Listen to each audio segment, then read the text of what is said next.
আসসালামু আলাইকুম। ২০২৪ শিক্ষাবর্ষের অষ্টম শ্রেণীর বার্ষিক পরীক্ষার বাংলা বিষয়ের আজকে আমরা এক কথায় প্রশ্নের উত্তর করব। প্রথম অধ্যায়। দেখো তোমাদের সিলেবাসে প্রয়োজন বুঝে যোগাযোগ করি এই অধ্যায় রয়েছে।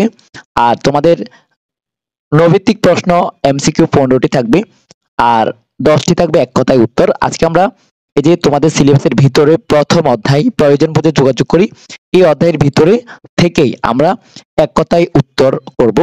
এই যে তোমরা স্ক্রিনে দেখতে পাচ্ছ, এখানে তোমাদের প্রথম অধ্যায় প্রয়োজন বুঝে যোগাযোগ করি এই অধ্যায় থেকে তোমরা এই প্রশ্নগুলো পড়তে পারো। যোগাযোগের ক্ষেত্রে কোনটি বিবেচনায় নিতে হয়?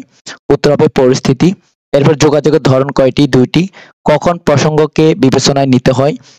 কথা বলার সময়। এই যে এভাবে করে তোমরা পড়ে নিতে পারো। এরপরে দেখো এখানে তোমরা পড়তে পারো 29 নম্বর পোড়া পোড়া বাড়ি কি? পরিত্যক্ত বাড়ি। এরপর দেখো সকল যোগাযোগে কয়টি কক্ষ থাকে?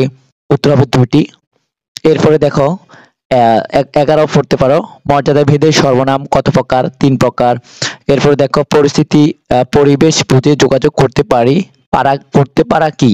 তো উত্তর হবে যোগাযোগের প্রাসঙ্গিকতা। এইভাবে করে পড়বে তোমরা এই অধ্যায় থেকে। চন্দন কোথায় বসে গেন্ডারি খাচ্ছিল? উত্তর হবে কি বারান্দার কোণে।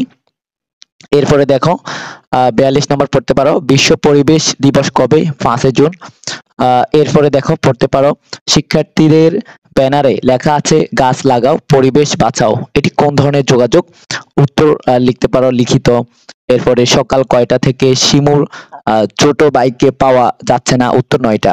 বন্ধুরা এই যে তোমাদের নতুন সিলেবাস অনুযায়ী প্রয়োজন বোঝে যোগাযোগ করি এই অধ্যায় থেকে এই যে এমসিকিউ 15টির পরে 10টি এক কথায় উত্তর, এই 10টির জন্য তোমরা এখান থেকে এই 48টি পড়তে পারো। বন্ধুরা আজকের ভিডিওটি এখানে শেষ করছি। আল্লাহ হাফেজ।